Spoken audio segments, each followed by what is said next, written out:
had spent 400 years watching species rise and fall across the galaxy. He had seen empires burn and civilizations crumble to dust. He had witnessed the birth of new worlds and the death of old ones. In all that time, he had learned one simple truth: the universe was cold, and only the strong survived. So when the Galactic Assembly assigned him to observe the human delegation, he expected nothing special. Humans were newcomers. They had only discovered faster-than-light travel 80 years ago. Their empire, if one could call it that, stretched across a mere 47 star systems. They were children playing in a galaxy of ancient giants. Arrived at the diplomatic station called Eternal Accord on a cold morning by station time. The massive structure floated in neutral space, home to representatives from over 300 species. It was here that the galaxy's powers gathered to talk, trade, and occasionally threaten each other. Had visited many times before. He knew every corridor, every meeting hall, every hidden corner where secrets were exchanged. The humans had been given a small section on the station's outer ring. Not an insult exactly, but certainly not an honor. Made his way there with his 4 arms folded behind his back, his silver robes flowing with each step. His species, they were known for their patience and their memory. They forgot nothing. They forgave little. He found the human delegation in their common area, and his first impression was disappointment. There were only 2 of them. The first was a male called Admiral Park. He was old by human standards, with gray streaks in his dark hair and deep lines around his eyes. He wore a simple uniform with few decorations. When entered, Park stood and offered a small bow. His movements were calm and measured, like a still pond. The second human was a female named Doctor. She was younger, with bright eyes and an easy smile. She was a learned, someone who studied alien languages. When she greeted him, she spoke in nearly perfect, with only a slight accent. "Observer," she said warmly, "we are honored by your presence. Would you like some tea? We brought it from Earth." Accepted, more out of curiosity than desire. The tea was bitter and strange, but not unpleasant. He sat with the humans and studied them as they talked. They asked about his journey, about his family. They seemed genuinely interested in his answers. This confused him. In his experience, diplomacy was a game of power. Species showed strength to gain respect. They displayed wealth to attract allies. They made threats to create fear. But these humans did none of that. They simply talked. They smiled. They listened. Over the following weeks, observed the humans interact with other species on the station. What he saw only deepened his confusion. Admiral Park spent hours in the station's memorial garden, a place where species honored their dead. He learned the names of fallen soldiers from a dozen different worlds. He asked their comrades to tell him stories about them. He remembered every name, every story. Doctor was even stranger. She wandered the station making friends with everyone she met. She learned the names of the cleaning staff, the maintenance workers, the food vendors. She brought them small gifts from the human supplies. She asked about their families, their dreams, their troubles. One evening, watched her sit with a young worker who had received bad news from home. They were a reptilian species, proud and fierce. They did not show weakness to outsiders. But this young one was crying and simply sat beside him and held his clawed hand. She did not speak. She did not try to fix his problems. She just stayed with him until his tears stopped. "Why do you do this?" asked her later. "These people are not your allies. They offer you nothing." Looked at him with those bright eyes. "They are people," she said simply. "That is enough." Did not understand. He wrote his first report to the collective that night. He described humans as emotionally volatile and strategically naive. Their military was adequate but unremarkable. Their technology was decades behind the major powers. Their diplomacy relied on personal connections rather than power projection. "They are soft," he concluded. "They will not survive long in this galaxy." The ambassador, a veteran named, shared his assessment. They spoke in the observation lounge. watching human ships dock at the station. The vessels were functional but plain, without the elegant curves of design or the brutal angles of. "Look at them," hissed, his forked tongue flicking with contempt. "They smile at everyone. They apologize when others bump into them. They share their food with strangers." He made a sound of disgust. "In my culture, such behavior is weakness. We would cull them from the herd." Nodded slowly. "They are strange creatures. They seem to believe that kindness is a strength." "Then they are fools," said. "Kindness is a vulnerability. It will be exploited. It will be crushed." He turned his yellow eyes to. "Mark my words, observer. When true danger comes, these humans will break. They will run.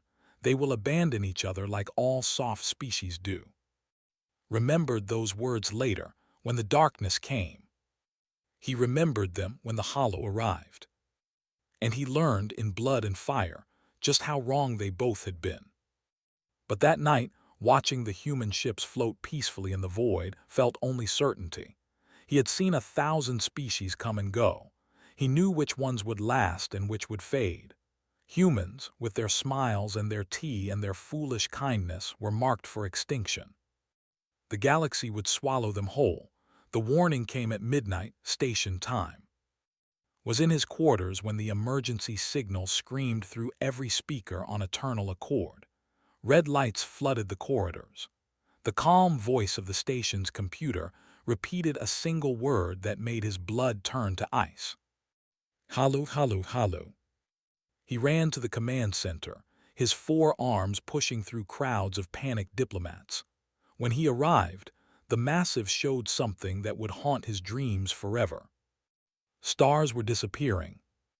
Not slowly, not one by one, but in clusters. Whole sections of space were going dark as something vast moved through them. The station's sensors struggled to count the enemy vessels.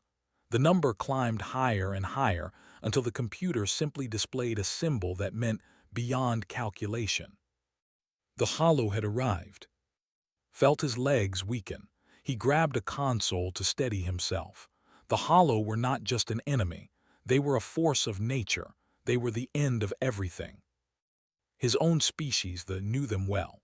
3,000 years ago, the Hollow had come to there. Billions had died in a single week. The survivors fled into the stars, becoming wanderers, refugees, a people without a planet.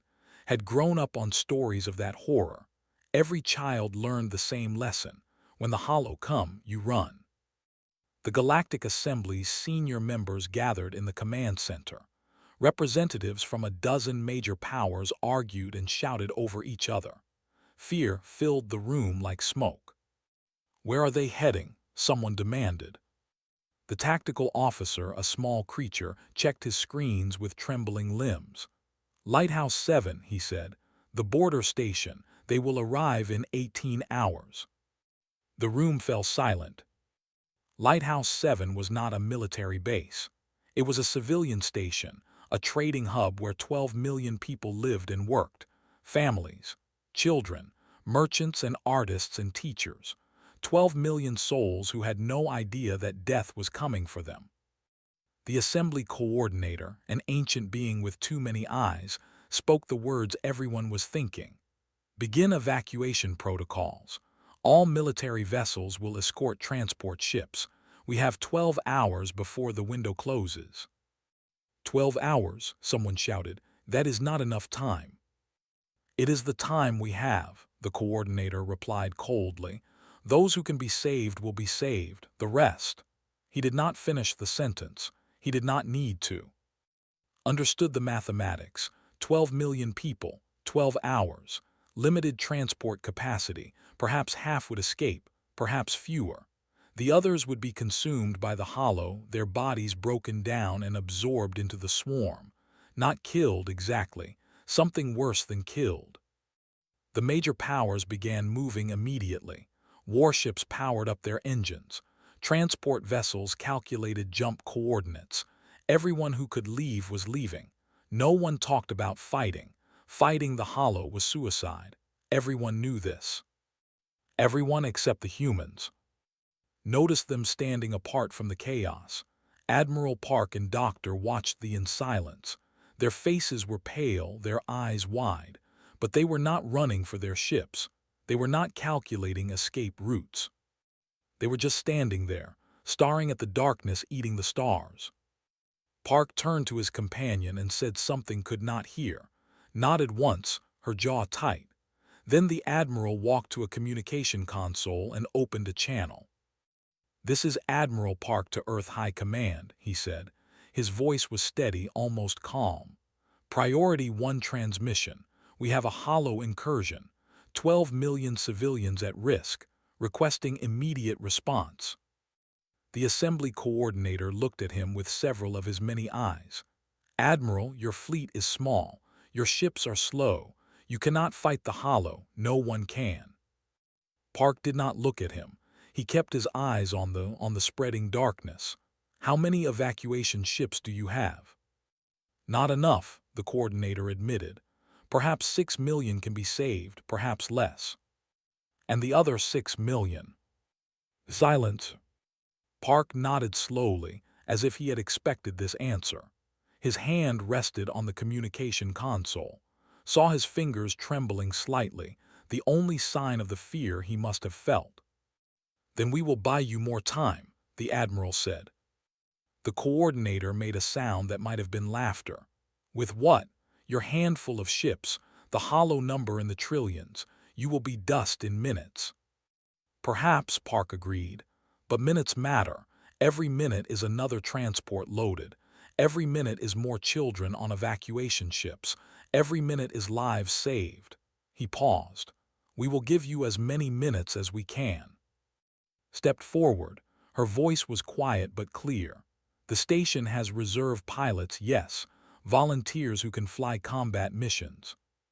The coordinator stared at her. "You are a linguist." "I am also a pilot, Reserve Corps." She smiled, but there was no happiness in it. "On Earth, everyone serves.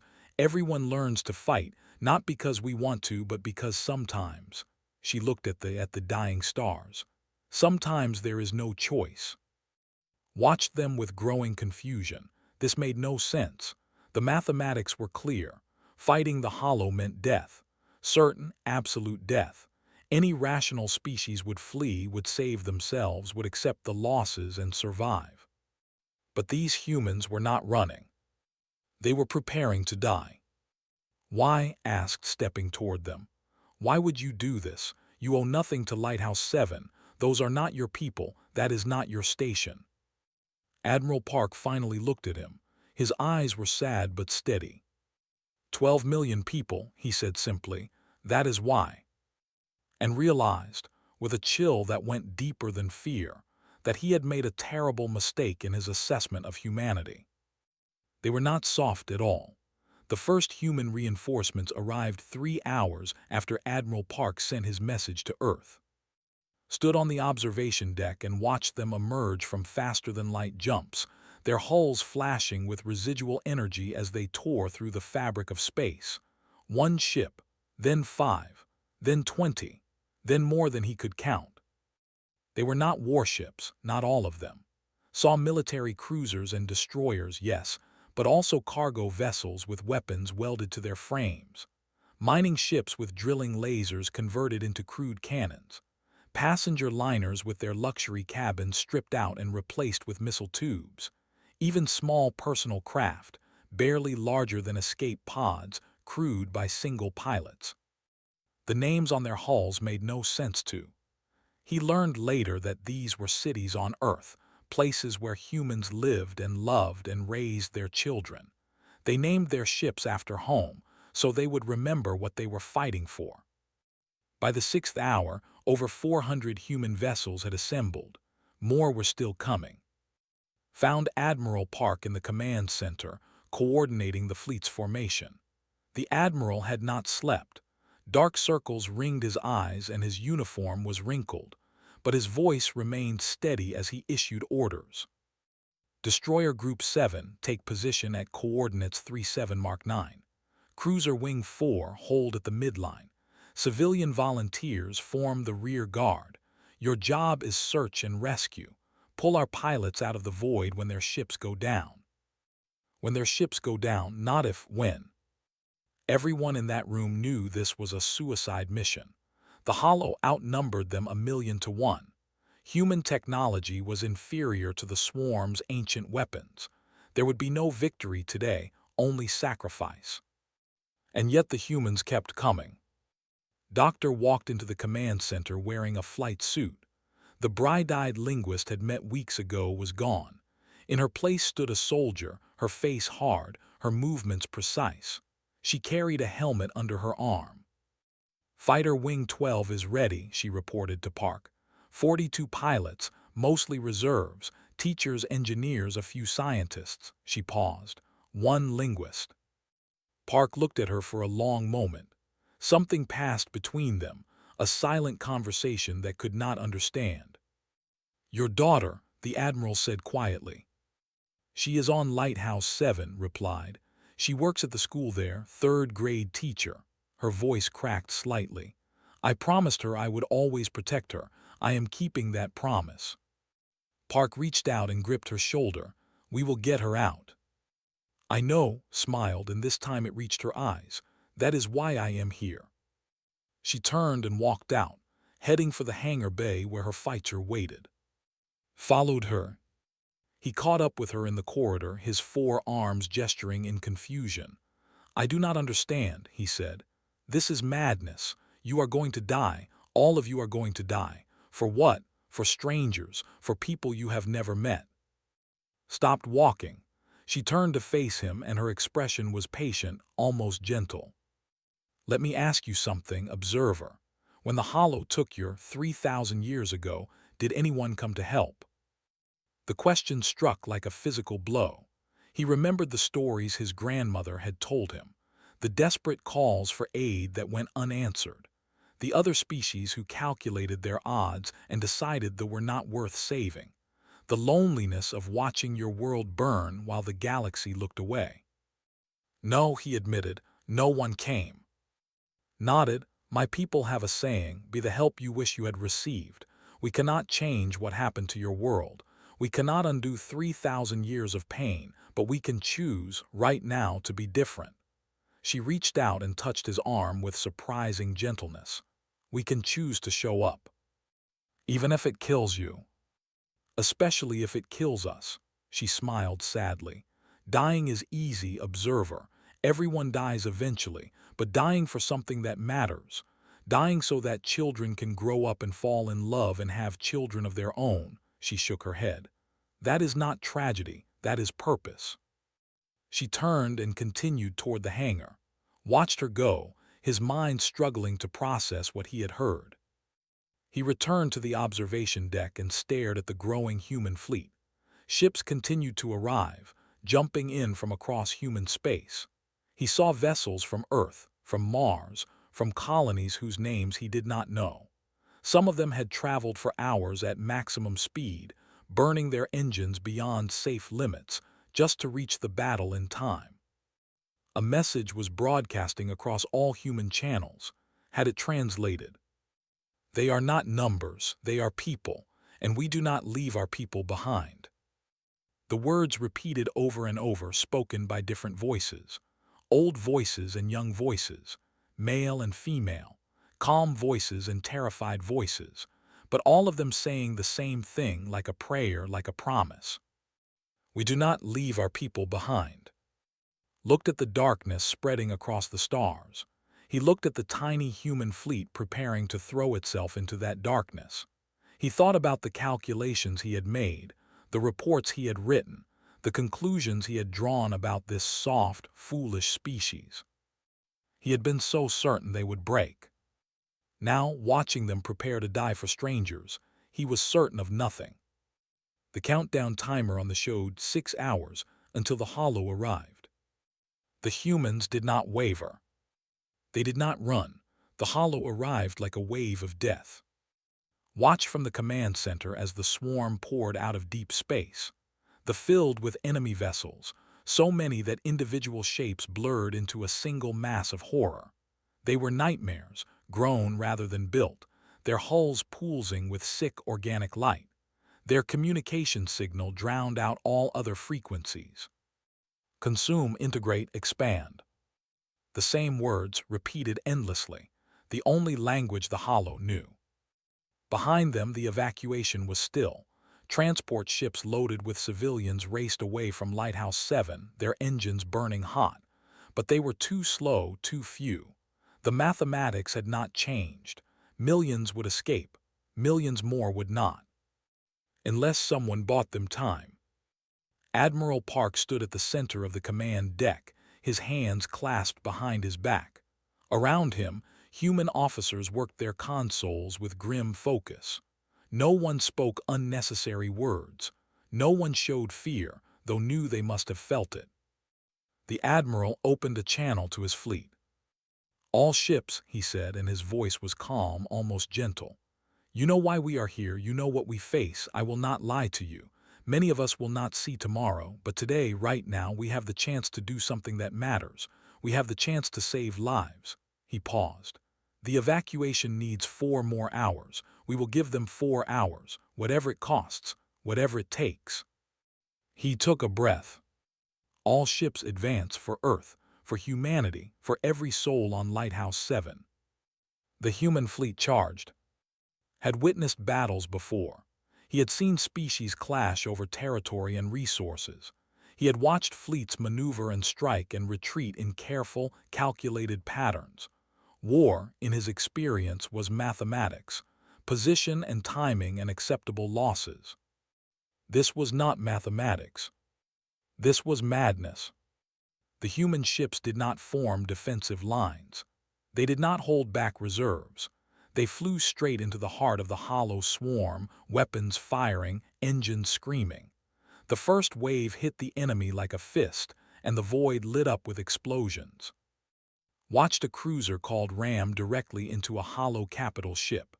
Both vessels vanished in a ball of fire that burned for 3 seconds before the vacuum swallowed it.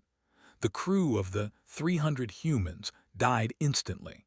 But they had torn a hole in the swarm's formation, a gap that other ships now poured through. A destroyer named fired its missiles until its magazines were empty, then turned its engines toward a hollow cluster and accelerated to maximum speed. The impact destroyed 4 enemy vessels. The crew had 10 seconds to evacuate before the collision. Doubted any of them made it. Doctor's voice crackled across the communication channel. "Fighter Wing 12, engaging enemy command cluster. Cover us." Found her on the tactical display, a tiny dot among thousands. Her fighter wing dove toward a massive hollow ship that seemed to be coordinating the swarm's movements. Energy beams sliced through the void around them. One by one, the fighters in her wing vanished from the display. 12 left, then 8, then 4. His voice remained steady, almost there, launching payload now. Her fighter released its weapons, a spread of nuclear missiles that streaked toward the hollow command ship. The explosions tore the vessel apart, sending shockwaves through the surrounding swarm. For a precious few minutes, the hollow attack faltered as the creatures lost coordination. "Direct hit," reported. "Target destroyed." A pause. "My engines are gone, I cannot." Her voice cracked. "Tell my daughter I kept my promise. Tell her I love her." Her signal disappeared. Stared at the display where her dot had been. He had known her for only weeks. She had served him tea. She had held the hand of a crying stranger. She had smiled at everyone she met. Now she was dead, and the battle was not even half over. The humans kept fighting. Hours passed. The human fleet grew smaller and smaller, but they did not retreat. When their weapons ran dry, they used their ships as weapons. When their ships were crippled, they ejected and fired personal weapons at the enemy until the cold of space took them. When they had nothing left, they simply flew into the swarm and exploded. Admiral Park commanded from the battleship, named after some ancient victory did not know. The ship took hit after hit, losing sections to hollow attacks. 2/3 of its crew died in the first 2 hours. But it kept fighting, kept drawing enemy attention, kept buying seconds and minutes for the evacuation transports. "Transport Convoy 7 is away," an officer reported. 2 million civilians clear. Transport Convoy 8 is away. 1.5 million clear. The numbers climbed. Slowly, impossibly, the evacuation continued. 3 hours. 3.5 hours. 4 hours. Final transport is away, the evacuation coordinator announced. All civilians evacuated from Lighthouse 7. Repeat, all civilians evacuated. A ragged cheer rose from the command center. Voices from a dozen species cried out in relief and disbelief. Admiral Park's voice came across the channel, tired and hoarse. All human ships fighting retreat, collapse the jump points behind us, slow them down. The survivors, barely 100 ships from the original 400, turned and ran.